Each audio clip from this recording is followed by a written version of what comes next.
Magandang araw mga kaibigan. Bigyan natin ng reaction opinion itong pangyayari na dalawang top officials ng DOH biglang nag-resign. Kasi sibak lang o kare-resign yung secretary, ito dalawang undersecretary, resign na ulit.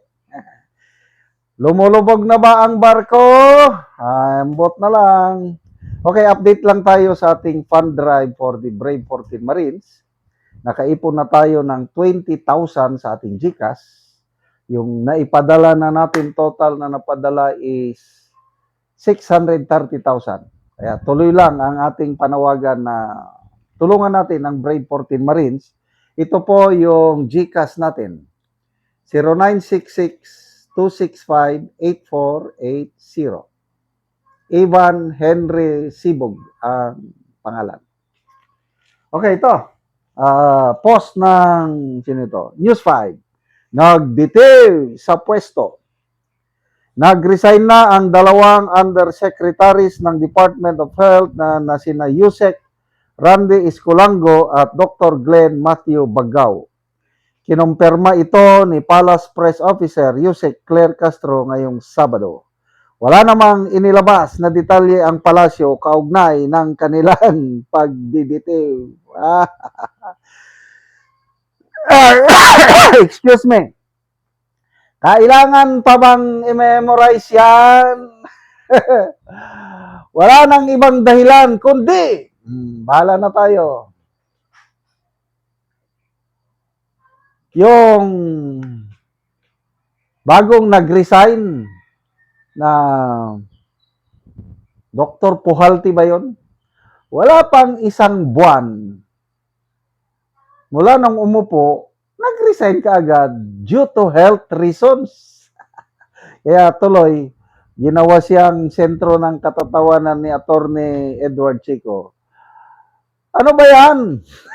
DOH Secretary nag-resign due to health reasons.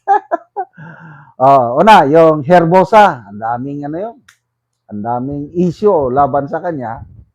Kaya napilitan, again, nag-resign due to health reasons. Correct me if I'm wrong, parang yun ang maalala ko. Health reasons daw, kaya nag-resign. Pumalit, Puhalti. Puhalti Junior ba yun? Ang daming issue na naman. Naglalaro daw sa casino. Ano pa? May nasiko. May nasiko na ito, report na. Hindi ko alam kung totoo. Nababasa ko lang na post. Again, I'm not sure. Nasiko daw niya si First Lady Liza Raneta Marcos. Totoo ba? I don't know. Kaya, ayun, wala pang isang buwan. Nag-resign ba o nasibak? Ambot na lang. Tapos ito. Dalawang use. Kawawa ang ating health department. Kaya, huwag magkasakit.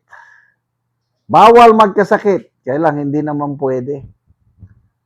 Kaya kung nagkasakit ka, pupunta ka sa mga government hospitals, kawawa. Mga kamag-anak ko na naho-hospital, kailan ba yun? Last year? Early this year. Yung pinsan buo ko. Hindi tanggapin sa isang government hospital dahil wala daw referral o walang palakasan ba? Talagang nakakainis, nakaka-high blood. Kaya napilitan, naghanap na ibang hospital. At least may hospital na tumanggap. At least government din dahil wala naman silang pambayad sa private. Ganon ang kalakaran ng ating. Kaya ang hirap nitong health system natin. Kailan ba yun? May nabasa akong post somewhere dyan sa Samar or Leyte. Yung isang bata na hospital. Tapos walang ambulansya na nung finally, nung nakahanap ng ambulansya, dinala sa Tacloban, lubak-lubak ang daan. Tapos, natanggal pa yung tubo niya, whatsoever. Pagdating sa hospital sa Tacloban, wala ring magandang serbisyo. Kawawa. yung kamag-anak ko na nabali ang kanyang kamay dito, at least government hospital. Yun nga, libre yung serbisyo ng mga doktor.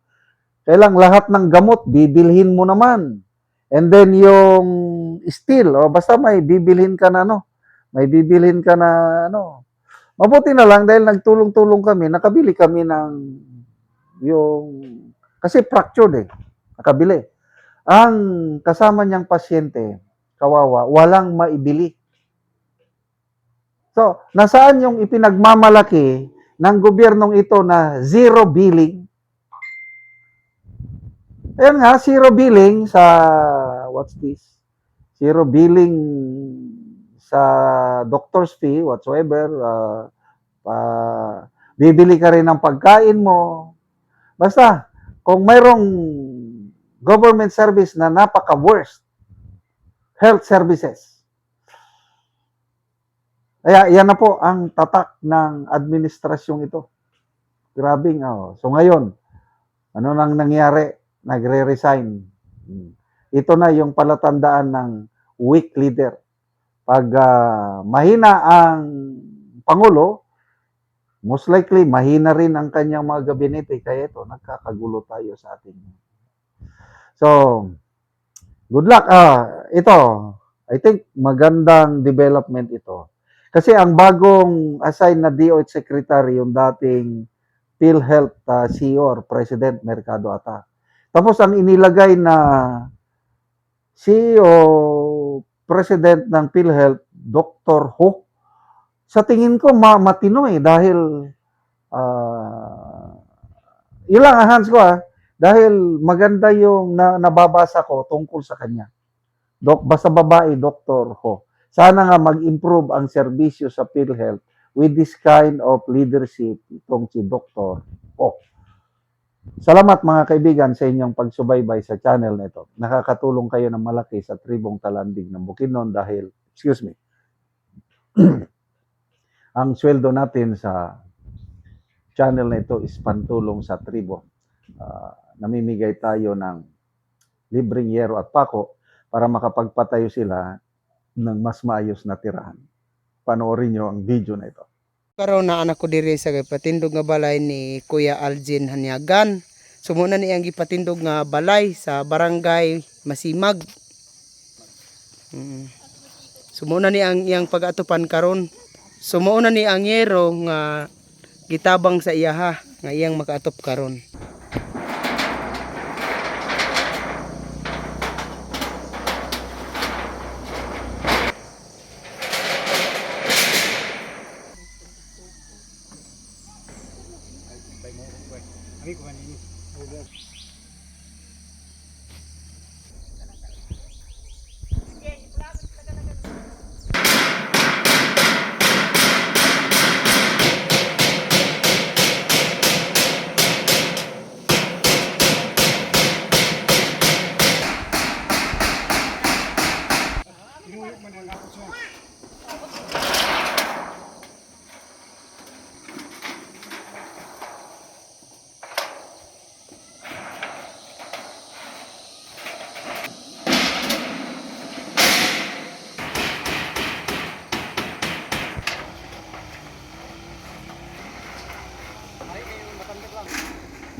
Og karon naman na gid sa pag-atop ang ginatabang nga yero, so makita gid nato nga nakaatop na gid sila sa ilang gipatindog. May buntag, salamat kayo sa Ginoo unang-una.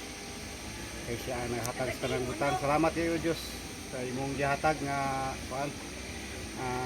Tao nga imong gipialan para makatabang sa mga pagpatindog sa among mga balay. Tagaan mi og napulo kasi. Salamat guys sa nag-donate more power. And God bless katabangan kay dagan pa nangyinang na. So din lang Hanyagan family. Salamat kayo kuya. Apa ko'y mga isuong gani nga paginalan og sinjapon para makapatindog og balay. Salamat kayo. Din lang dagang salamat o